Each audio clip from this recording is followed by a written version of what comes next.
I'm not trying to widen the generational divide, but what is it with people over 60 who cannot stand when you're wearing headphones? It's because boomers are currently being recorded to have the most narcissistic traits over any of the other generations currently. And what are two huge traits of narcissism? One is entitlement, and the other is being way more hypersensitive. So they tend to highly react to any sort of critique or criticism or many things. But the bottom line is that when you put on those headphones, you limit boomers' access to you. You prevent them from just being able to randomly approach you or encroach on your personal space without your permission. Right? When someone talks to you when you have headphones on, you have to take them off and go, what? And engage in the conversation and kind of accept it. And what's one big thing that people who are narcissists or have narcissistic traits struggle with? Consent. They don't like that now you have to consent to interacting with them. They like to just be entitled to your space. And I've made a video before talking in depth about all of the studies and why I think this is, so I'll link that below and not go too deep into that. And I definitely do think it correlates with this trend of people who are starting to go completely no contact with their toxic family and relatives.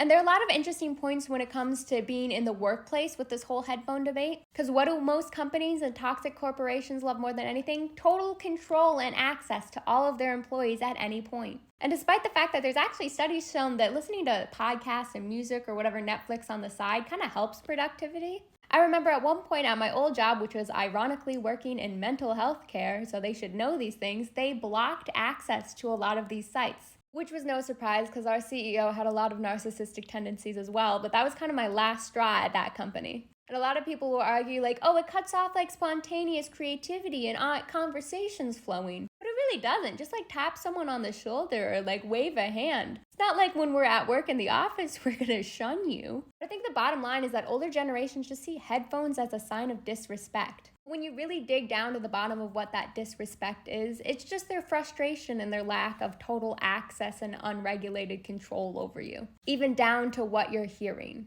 And I've personally always been an earbud girly because I don't love the weight of headphones on my head a lot. But after hearing there was a new way I could slightly irritate narcissistic boomers, I ran to that Apple website and saw they come in sage green. It's so cute. Because, I wanted the cute, trendy ones, but it turns out they're almost $600. So sadly, I might have to sit this one out. And also, to be clear, when you have narcissistic tendencies and traits, that does not make you necessarily a narcissist. Two very different things. That does not make all boomers narcissists, okay? I think that's probably a needed clarification.